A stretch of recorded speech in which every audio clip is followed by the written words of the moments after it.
Hey everyone, and welcome. The film we're going to be talking about today is Luca.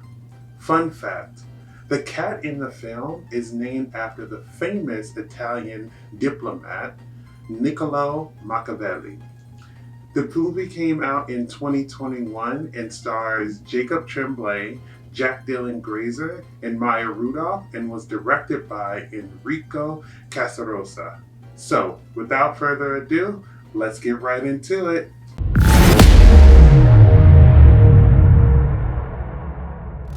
Luca tells the story of a sea monster by the name of Luca who lives underwater but longs to explore the surface world.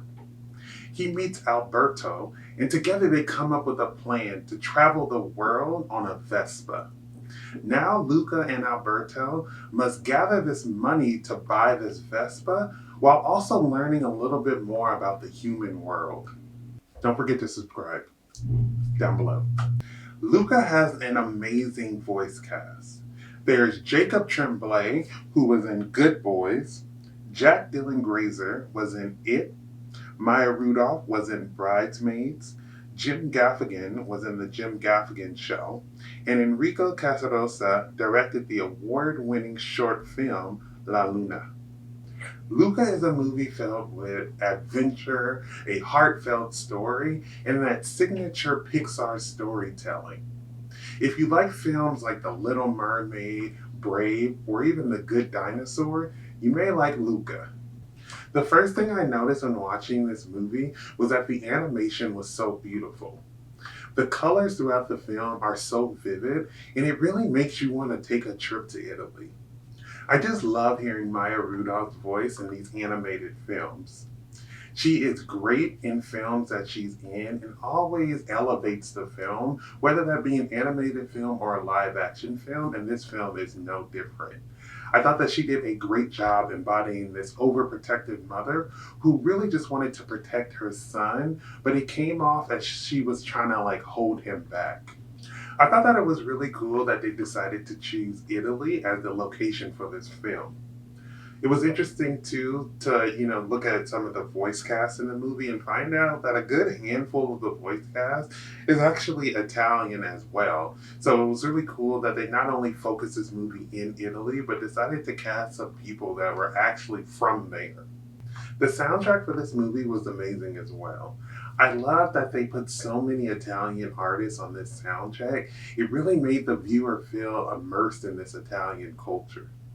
I love that the character Luca was such a dreamer in this movie. I thought the parts of the movie where they were showing Luca's dream sequences were cool, and I loved how well they tied into this film.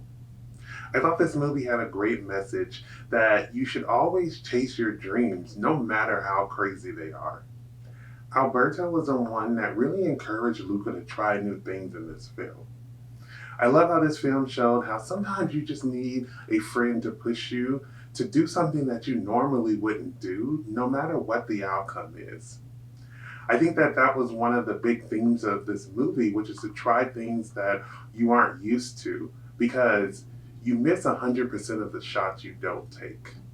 I thought it was great how they decided in this film to show that Massimo was born with one arm, but that didn't make him different from anyone else.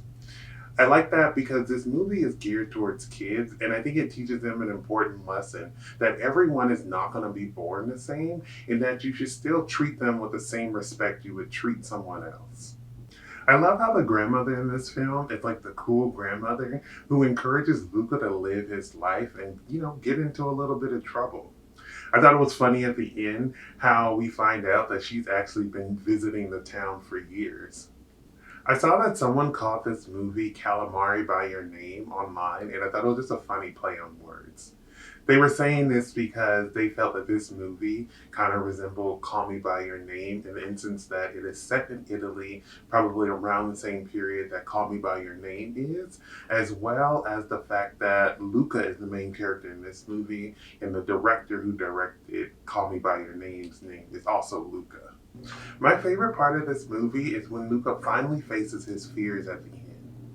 It's a part of the movie where we see Luca finally realize that Alberto is his closest friend that he has, and that he's going to risk everything to make sure that Alberto is safe, but also he's going to show this town of people who hate sea monsters that sea monsters actually aren't that bad. I thought this was the perfect scene to show Luca finally breaking out of his shell and embracing the real him and understanding, that it's okay sometimes to be scared to do things, but sometimes you just gotta do them. Luca is a great movie with fantastic visuals and an amazing voice cast. I really hope that we get a prequel or sequel of sorts that focuses more on Alberto, where we can learn a little bit more about what happened with his parents.